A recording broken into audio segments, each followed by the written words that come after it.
Hello students, welcome to my channel. तो आज आउ गोटे वीडियो को फूड एंड न्यूट्रिशन समस्त को स्वागत। तो आज आमे माने जेमती कि आमे पढ़ी पूर्व वीडियो रे एडिटिव फूड। आज पढ़िबा फांप नबा किणित खाद्य बा फर्मेंटेड फूड्स। तेणु आमे वर्ड सहित ओडिया वर्ड सहित मध्य एक्वेंटेड हबा निहाती दरकार।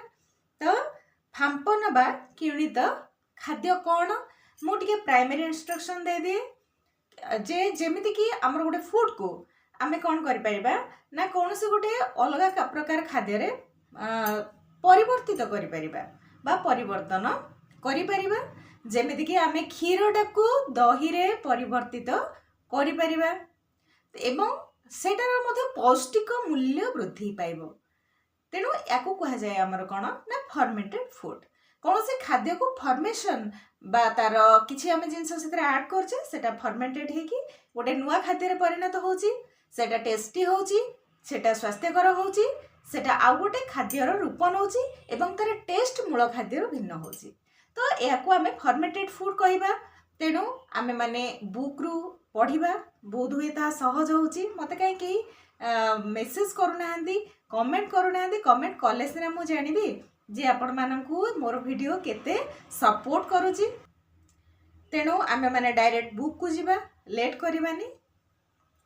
ता पूर्व कहूची जदि वीडियो भल लागुची लाइक शेयर और सब्सक्राइब करंतु, ता सहित मते कमेंट करंतु। किण्वन प्रक्रिया रे एक जटिल पदार्थ भांगी सरलीकृत पदार्थ रे परिणत होइताय। एही प्रक्रिया रे यीस्ट एवं बैक्टीरिया बा अणुबीजाणु गुरुत्वपूर्ण भूमिका ग्रहण करिथांती। किण्वन प्रक्रिया एक प्रकार चयापचयन क्रिया बा मेटाबॉलिक प्रोसेस विभिन्न खाद्य एवं पानीय गुड़िकरे नियंत्रित अणुबीजाणुर परिमाण वृद्धि जोगु एंजाइम क्रिया होइथाय। एही एंजाइम क्रिया माध्यम रे खाद्य उपादान गुड़िकर रूपांतरीकरण घटिथाय। एहा एक प्रकार गुरुत्वपूर्ण रासायनिक परिवर्तन आनिथांती। एहाकू फांपन बा किण्वन कुहा जाय। एही खाद्य को किणित खाद्य बा फर्मेंटेड फूड मध्य कुहा जाय। शर्करा श्वेतसार एक अम्ल किंबा अल्कोहल रे परिवर्तित होइथिले किण्वन प्रक्रिया अणुबीजाणु गुड़िक अधिक परिमाण में वृद्धि पाई रासायनिक परिवर्तन आनिथांती। दुग्धर किण्वन समय रे 40% लैक्टिक अम्ल रे परिवर्तन होइथाय। लैक्टोज को फांपन करुथुवा बीजाणुर नाम लैक्टिक अम्ल बीजाणु। एहा व्यतीत फिंपी छत्ती मरा द्वारा दुग्ध फांपन होइथाय। लैक्टिक एसिड बीजाणु गुड़िक साहाय्य रे दुग्ध दही रे परिवर्तित होइथाय। लैक्टोज फांपन फल रे लैक्टिक अम्ल बा कैल्शियम सहित मिसी कैल्शियम नाइट्रेट तैयारी करे और यथेष्ट अम्लयुक्त हेले एहा दही रे परिणत होइथाय। इडली तैयारी करिया पई चाउल और बिरी डाली बाटी किछि समय रखिदेले अणुजीव सक्रिय हेबा द्वारा एही आण किणित होई जाए। एही प्रक्रिया रे उत्पन्न हेउथबा अंगारकाम्ल बाष्प खाद्य को हालुका करिथाय एवं फुलिबारे सहाय्य करिथाय। खाद्यर स्थान वृद्धि सहित एथिरे अन्यान्य परिवर्तन मध्ये होइथाय। एही किण्वन प्रक्रिया द्वारा खाद्य रे पुष्टिसार विभाजन एंजाइम बा विपाचक उत्पन्न हुए। तद्वारा पुष्टिसार सहजरे हजम होई शरीर अधिक व्यवहृत होइथाय। खाद्य रे थायमिन और रायोफ्लोविन आदि जीवसार वृद्धि पाइथाय। प्राचीन जुगर अनेक खाद्य यथा माछ मांस दुग्ध जातीय खाद्य पनीपरिबा सोयाबीन डाली जातीय खाद्य शस्य जातीय खाद्य फल इत्यादि को किणित कर जाइथाय। साधारणतः किण्वन प्रक्रिया दुईटी उपाय रे होइथाय। प्रथमतः प्राकृतिक उपाय खाद्य किण्वन करा जाय। एहाकू जंगली किण्वन कुहा जाय। एहाकू स्वतःप्रत किण्वन मध्ये कुहा जाय। एथिरे अणुबीजाणु गुड़िक प्राकृतिक उपाय कंचा खाद्य रे रहिथाय। द्वितीयतः केतक खाद्य रे किणित खाद्य निमंते एक पदार्थ मिशा जाइथाय। एहाकू संस्कृति निर्भरशील प्रक्रिया कुहा जाय। पृथ्वीर प्राय समस्त देश रे किणित खाद्य मुख्य खाद्य रूपे परिचित। किणित खाद्यर उपकारिता किछि रहिछि जेमिति कि एही खाद्य गुड़िकर स्वास्थ्य पर कौन प्रकार क्षतिकारक प्रभाव नाही।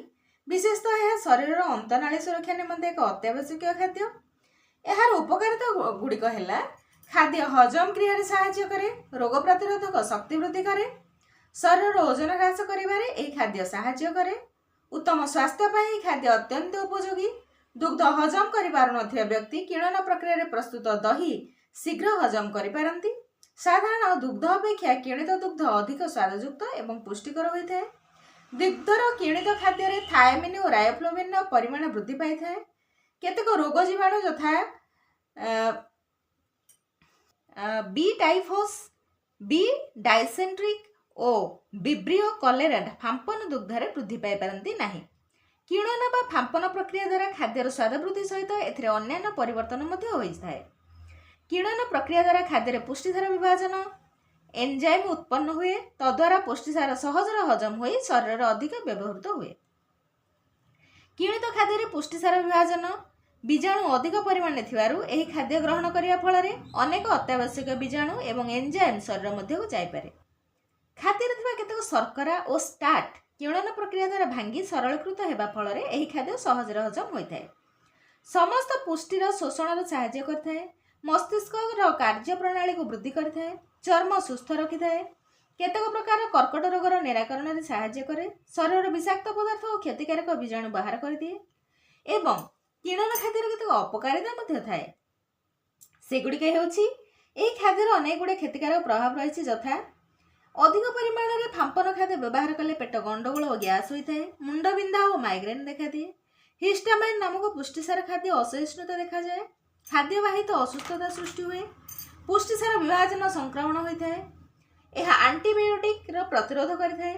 शरीर मध्य क्षतिकारक बीजाणु वृद्धि करे। विभिन्न प्रकार किणित खाद्य रही सेगुड़िक होउछि छेना जातीय खाद्य, चला, दही, ईस्ट द्वारा प्रस्तुत ब्रेड, आचार, मद, भिनेगार, खटा क्रीम, डोसा, इडली, ढोकला, एंडुरी पिठा एवं भटुरे, जिलापी इत्यादि। किणित खाद्य गुड़िक वृद्ध व्यक्ति और शिशु मान उपयोगी। यह खाद्य अधिक औषधीय उपकारिता रही अनेक औषधीय उपकारिता रही। ताहले आमे माने तो पढ़िले जेमिति कि आमर फर्मेंटेड फूड कौन ना जेमिति कि आमे फल रसरु मद तैयारी होची जाहाको आमे कौन कहूचे ना ब्रांडेड मद विभिन्न प्रकार अच्छी सस्ता मद ठारू माने कदलीर पोच चाउल भातरू तथा तोड़ाणीरू नड़ारू फलरू विभिन्न जिनसरू मद फर्मेंटेड होकी होची।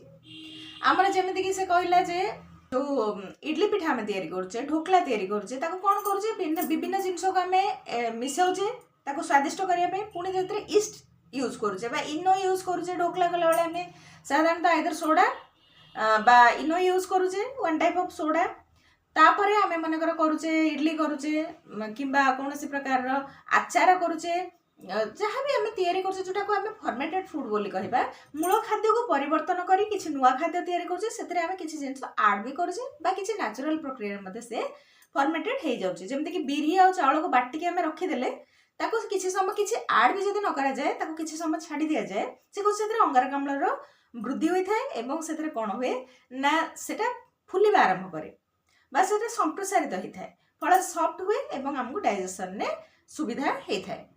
तापर तथा खाद्यटा टाण हुए ना सॉफ्ट लगे टेस्टी लगे।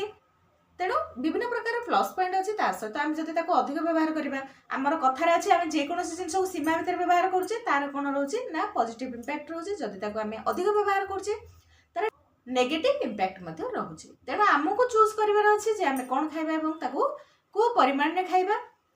मु देखी जो मेडिसिन बोली हम कहे जमीक कि आमर नीम रो लीफ रोचे किंबा आमर जदि हलदी रोचे त्रिफला चूर्ण रोचे इवेन जो माने जो आमर औषध तैयारी करछंती से कहते कौन सी औषध को आम कंटिन्यू खाइबानी मनकर हलदी खाऊे 3 दिन खाइबा तापर 3 दिन ताकू गैप दबा तापर किंबा अन्य कोटे जिनस खाइबा बॉडी हैबिचुएट न होवा दरकार कौन सी जिनस सहित। तेणु से जिनटा आमको नजर में रखा पड़ो जे आम कौन खाऊे और केते परिमाण में खाइबा उचित ताको कौन बा आम स्वास्थ्य प्रति तार भल इंपैक्ट रही ना खराब इंपैक्ट रही।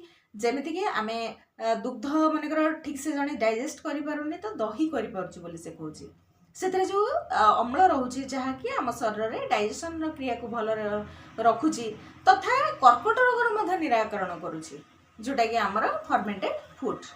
तथा आम विभिन्न प्रकार जो रहिला हर्ब्स रहिला आम कौन करुचे ना चा रे कन्वर्ट करुचे ताको आम आयुर्वेदिक चा बोली कहूचे ताको आम नहीं परिबा काढ़ा बोली कहूचे सेटा फर्मेंटेड होची मूल खाद्य किसी जिनस को चेंज से होची। तेणु ସେଥିରେ କିଛି ଜିନିଷ ଆମେ ଆଡ୍ ବି କରୁଛେ, ଇଷ୍ଟ ଟାଇପ୍ର କିଛି ଜିନିଷ ଆଡ୍ କରୁଛେ, ଢୋକଲା ହେଲା ବା ଉତ୍ତପମ ହେଲା, କିଛି ଜିନିଷ ଆମେ ଖାଉଛେ ଯୋଉଟାର କି ଜିନିଷ ସେମ୍ ଥିବ କିନ୍ତୁ ସେଥିରେ କିଛି ଜିନିଷ ଆଡ୍ କରିକି ତାର ଟେଷ୍ଟକୁ ଆମେ ଚେଞ୍ଜ କରୁଛେ, ଏନହାନ୍ସ କରୁଛେ, ସେଟା ଆମ ପାଟିକୁ ସ୍ୱାଦଯୁକ୍ତ ହେଉଛି ତଥା ଆମ ଶରୀର ପାଇଁ ଭଲ ମଧ୍ୟ ହେଉଛି। ତ ଏଇ ସବୁ ଜିନିଷକୁ ଆମେ ମାନେ କ'ଣ କରିବା ଦରକାର ନା ଖାଇବା ଦରକାର, ଯୋଉଟା ଆମର ପେଟ ଭରେ, ସ୍ୱାସ୍ଥ୍ୟ ଭଲ ରଖେ ତଥା ଆମର ବିଭିନ୍ନ ପ୍ରକାର ଶାରୀରିକ ପ୍ରୋବ୍ଲେମକୁ ସଲ୍ଭ କରେ। ଛୋଟ ପିଲା ବୁଢ଼ା ମାନେ ମଧ୍ୟ ଏସବୁ ଖାଇବା ଉଚିତ ବୋଲି କୁହାଯାଉଛି ତଥା ଏହା ମଧ୍ୟ ଜୀବନ କାଳ ବୃଦ୍ଧି କରେ। ତେଣୁ ଏସବୁକୁ ଆମେ ଗ୍ରହଣ କରିବା କିନ୍ତୁ ତାକୁ ସଠିକ ଉପାୟରେ ଗ୍ରହଣ କରିବା, ତାକୁ ମିସୟୁଜ୍ କରିବା ନାହିଁ। ଆଜିର ଭିଡ଼ିଓକୁ ମୁଁ ଏତିକିରେ ରଖୁଛି। ଭିଡ଼ିଓ କେମିତି ଲାଗିଲା ନିହାତି ଜଣେଇବେ। ଜୟ ଜଗନ୍ନାଥ।